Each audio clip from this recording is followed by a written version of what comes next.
o kahit sino, lahat ng tao nanonood. Tapos magpapakita ka ng hindi maganda.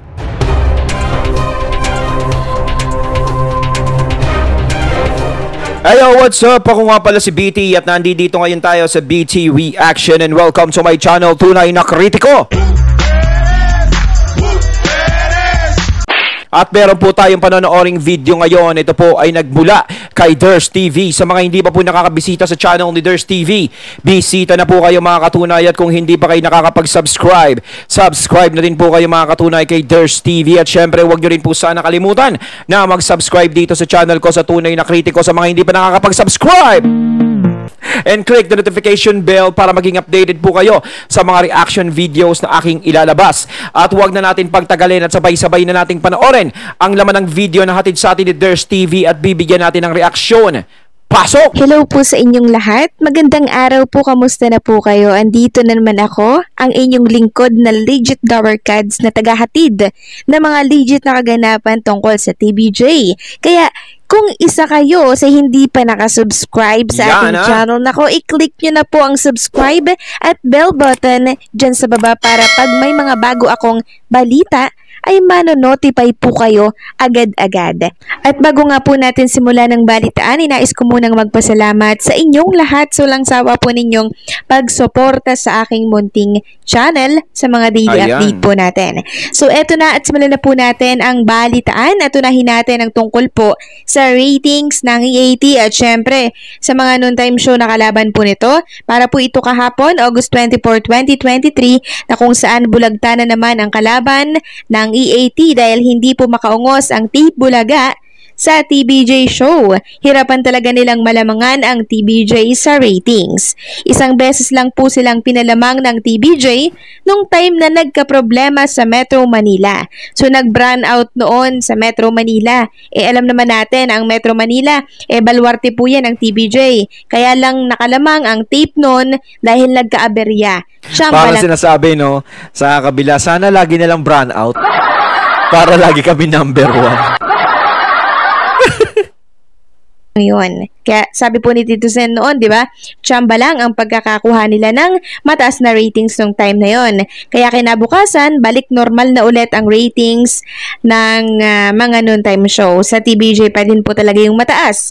Isang beses lang po silang pinatikim ng TBJ ng pagkapanalo. Abay, pahanda pa nga po si Paulo Contis noon. Tapos, sarap isang linggo po yun na binabalita ng mga malalaking media na tinalo po ng tape ang TBJ sa ratings. Parang ang gustong mangyari po ng mga media, itatak sa isipan ng marami na talo ng tape ang TBJ. Ganon. Pero hindi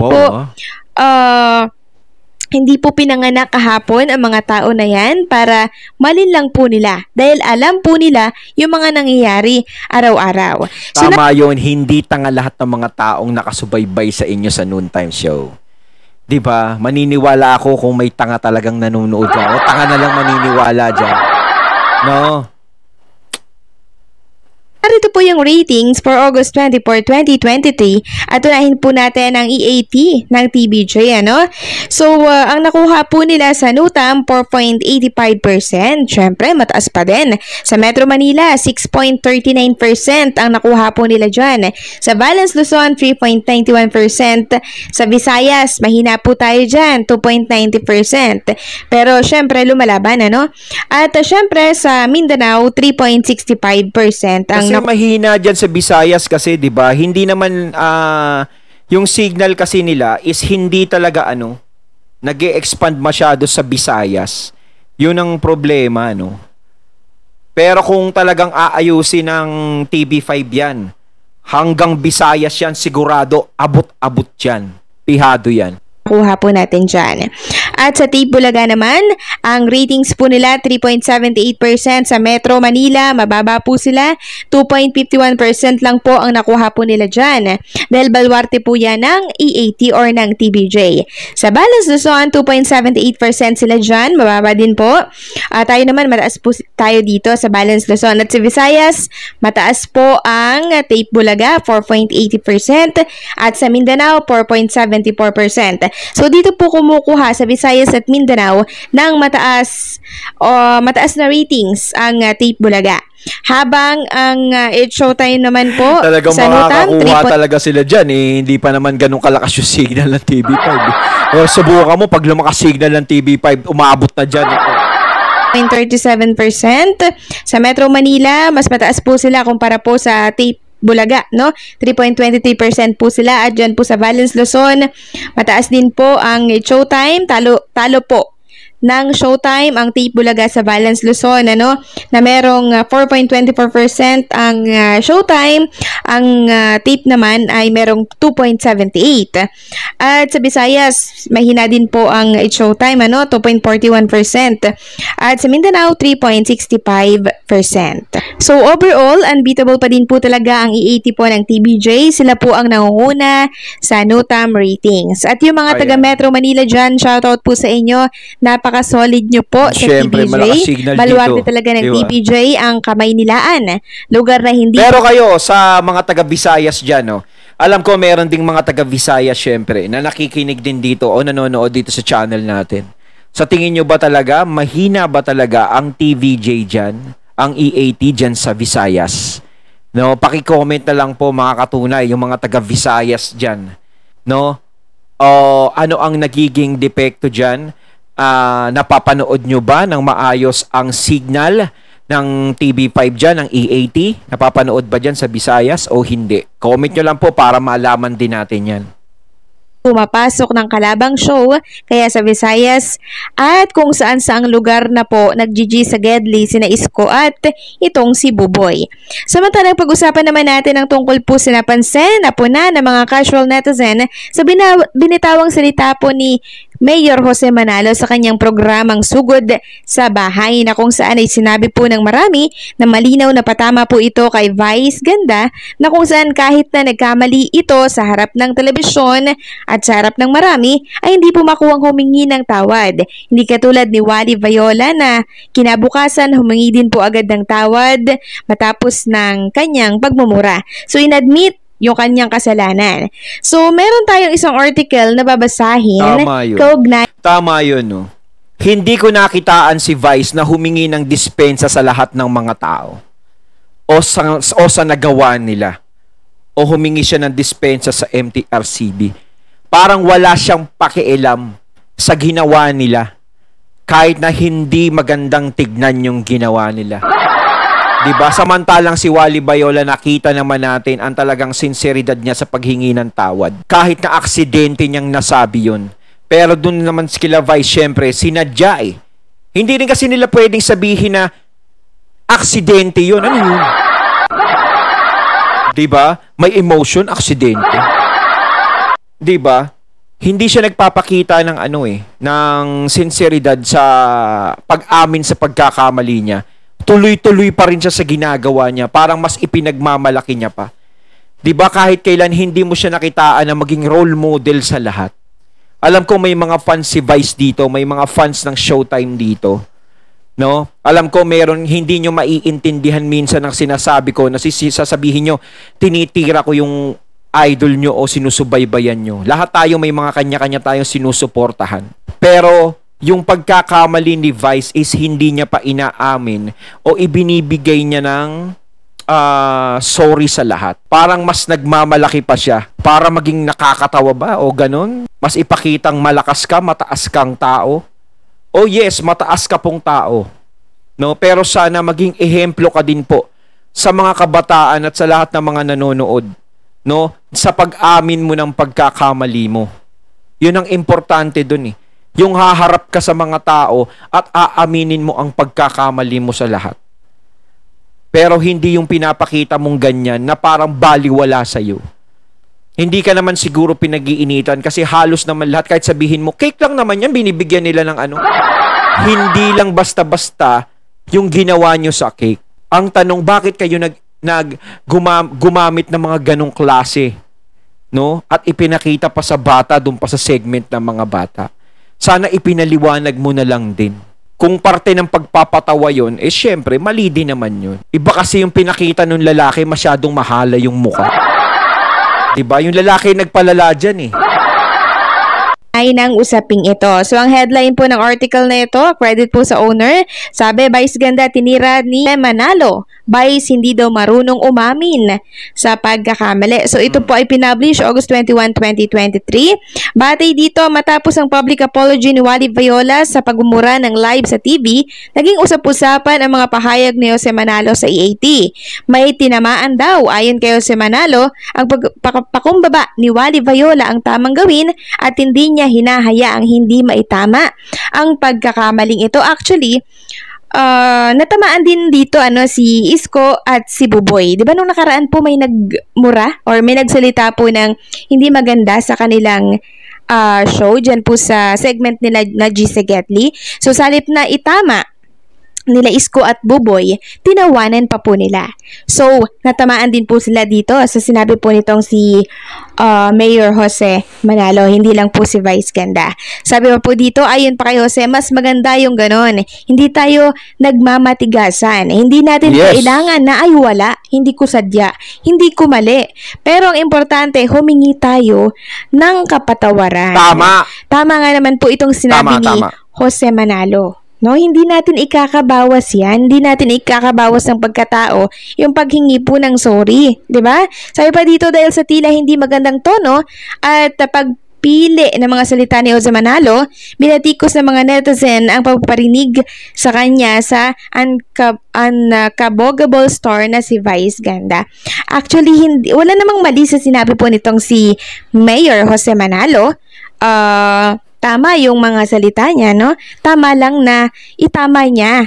Magbigay siya ng advice kung may nagkamali, 'di ba? Kasi kaya nga tayo nasa telebisyon.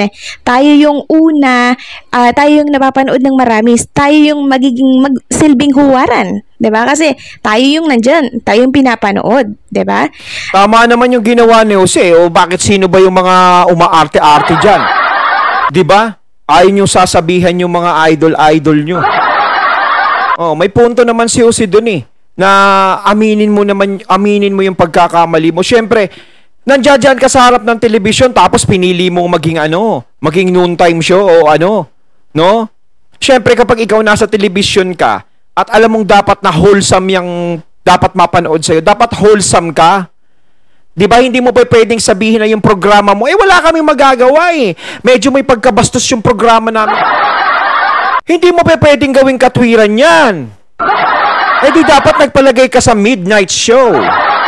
Diba? O Scorpio Nights. Diba? Nandiyan ka katapat mo mga noontime show Diba? Alam naman natin na nanonood ang mga bata dyan. Matatanda. May ngipin o wala. O kahit sino, lahat ng tao nanonood. Tapos magpapakita ka ng hindi maganda. 'Di ba? Lalong-lalo na yung mga bata. Kung ano yung nakikita ng bata sa matanda, yun yung inaakala nilang tama. So, kaya dapat, kung ano yung ipapakita mo, dapat, isayusin mo. Ipakita mo ng maganda sa mga bata at maging ehemplo ka. Lalong-lalo na nasa telebisyon ka. 'Di ba? Dapat ipakita mo sa kanilang ganun. Kailangan wholesome ka Hindi ka ba makapagpatawa? Nagagamitin mo yung wholesome na pamamaraan? Kailangan ba magpatawa ka, gagamit ka ng mga hindi magandang pamamaraan para maging katawa-tawa ka? Bakit naman sila Jose nakakatawa kahit gumagamit lang ng simpleng paraan? Yun yung natural na, literal na komedyante talaga na hindi mo na kailangan pang gumamit ng kung ano-ano. So kung nakapagmura man si Wally, dala yun ng niya ng bugso ng damdamin. No, sana nagpakita nagpapakita ka ng sinseridad mo sa pagkakamali mo, no? Si Unkabogable. 'Di ba? Dapat nagpakita ka. No, ka sa mga tao na pinakita mo na ang paghingi mo ng tawad do sa pagkakamali mo. Ang hirap bang gawin 'yon? Hindi kababaan naman at hindi kabawasan sa'yo yun. No? Mas marami pang hahanga sa'yo kapag ginawa mo yun. Kasi ang iniisip nga ng iba sa'yo, di ba? Nagmamatigas ka, nagmamataas ka. Hindi lang ako yung nagsasabi nito o hindi ko nababanggit to. dahil sa sarili ko lang. Kung hindi, daming tao ding nagsasabing ganun. So, papayag ka rin ba na sabihan ka ng sabihan ng ganun? 'Di ba? Siyempre, masakit din sa iyo yun kahit papaano. Ang pagtanggap ng pagkakamali, hindi yan ikabababa ng pagkatao mo. Bagkus, mas ikararangal ka pa, mas ikatataas pa ng pagkatao mo yan dahil marunong kang umamin ng pagkakamali mo. Sabi pa dito, matatandaang pinipilit ng mga tao na magpaliwanag si Vice Ganda tungkol sa viral cake scene nila ni Ayon Perez. Pero hindi nag-public apology si Vice Ganda, salit dumaan lang sa pagpaparinig ang issue na nangyari sa kanila. Gayon pa man, naniniwala ang publiko na hindi na kailangan pang mag-public apology ni Vice Ganda dahil ang mga taong maruruming isip lang ang nagbigay mali siya sa ginawa nito. Ay, hindi ako sangayon dito. Sabi Yung taong marurumi ang isip. Tanga na lang kasi yung makakapag-isip niya na walang kahulugan niyan. Ang tanong ko nga sa iyo, ha? Oh, ma'am, akabo. Titikim ka ba ng cake na gano'n ang itsura mo? Saan ka nakakitang may birthday o saan ka nakakita na naregaluhan ng cake na tumikim ng gano'n? Diba? Ano yun? Ibig sabihin, kaartehan lang ng lalaki. Ibig sabihin, patwitams lang yung lalaki. Diba? Alam mo kung saan ko napapanood yung mga ganyang pagtikim na ganong klase ng cake? Ayokong banggitin dito. Pero napapanood ko siya lagi. Dati, nakasabihin naman ng mga katonay, si Betty pala lagi nanonood. Diba? Hindi natural yun. Ngayon sasabihin, mga madudumi ang utak ng nakakapag-isip ng ganun. Siguro maiisip namin na natural lang yun kung talagang natural yun na ginagawa ng mga tao o natural na ginagawa ng mga bata kapag birthday nila dun sa cake nila. So, ibig sabihin, pag tayo pala nag-birthday, titikim tayo ng cake, gano'n. Ano isipin sa'yo ng tao? Ano ba naman to? Diba? At tatanungin din kita, saan mo napapanood yung mga ganong klaseng pagtikim? Diba sa ano? Diba? Yun eh. Kaya nabibigyan ng mali siya. Diba? Kasi hindi natural yun eh. Sasabihin mo, nandito tayo sa bansa na ganito, ganito. Alam mo naman yung bansa natin, hindi naman tayo liberated. Diba? May mga sensitibo talagang makakakita niyan. So, kung sinasabi mo sa sarili mo na hindi mo pagkakamali yun o gawa lang na maduduming isip yun, nababato ka ng pagkakamaling ganun eh. So, sana tinanggap mo na lang din, no? At humingi ka na lang ng dispensa o pinaliwanag mo na lang yung about dun. Mas marami pang bumilib sa iyo. dito sa kabilang banda dahil sa pagmumura ni Wally Viola sa EAT, pinatawag ng MTRCB ang mga producer ng nasabing Nandem Show. Natuwa ang publiko sa pagpapatawag ng MTRCB sa EAT. Napatunayan daw ng nasabing ahensya na wala itong kinikilingan. So wala naman talagang kinikilingan ang MTRCB. Sila lang din po ang nag-iisip niyan. Walang Kasi nga itong kinikilingan si Miss Lala Soto or Chair Lala Soto ay anak po ni Tito Zen. Samantalang wala pang tugon si Vice Ganda sa pagbatama ni Jose, inaasahan ng mga netizen na maghigante si Vice Ganda sa mga pahayag ni Jose Manalo. Ito ay dahil walang ibang personalidad ang tinutukoy ni Jose Manalo na nagmamatigas na humihingi ng tawad sa mga tao kundi ang Ed Showtime host na si Vice Ganda. So yan po yung nilalaman ng article na binasa po natin. So tama naman kasi si Jose Manalo. Pag nagkamali tayo, mag-sorry tayo. Hindi naman kasi yan ikakabawas ng pagkatao natin. Yes! Bagkus, sahangaan pa tayo ng marami. Tama. Kung para po kay Vice, tama yung ginawa niya, kaya di sila nagsisisi, pero masama naman po yun sa mata ng marami. So parang ang dating po nito ay naninindigan sila sa pride at ego po nila, kaya nga mas lalong hinangaan po si Jose at Wally nung time na humingi si Wally ng sorry. At si Jose naman nagbigay po ng advice. Hindi lang kay Wally maging sa lahat.